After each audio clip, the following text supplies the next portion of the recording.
Sa number 8, Bacolod LGU, ginausisa ang ID sa mga senior citizen nga wala marehistro sa syudad.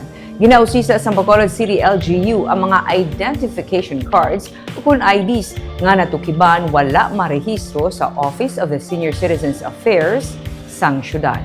Ini matapos nga nagdangat sa masobra 5,000 ka mga senior citizen nga nagaedad 65 pataas ang nagreklamo bangod wala ang ilangalan sa mga benepisyaryo sa napulo ka kilo nga bugas sa idalom sang bawat bayan makikinabang program.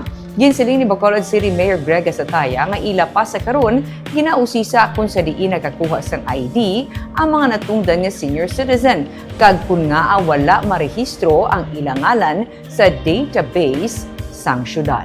Ginahaylo sa syudad ang mga natungdan nga ipa-check kag ipa-verify ang ilang mga ID sa Senior Citizen Center agud tigayon nga masulod na ang ilangalan sa master list. Damlag pa, ginpahayag na ni Gasataya nga ila na ginhatagan sang first tranche sang napulo ka kilo nga bugas ang masobra sa 5,000 ka mga senior citizen nga wala madala sa listahan. Subong nga semana padayuno na sa syudad ay ikaduhang nga tranche sang rice distribution sa masobra 34,000 ka mga benepisyaryo.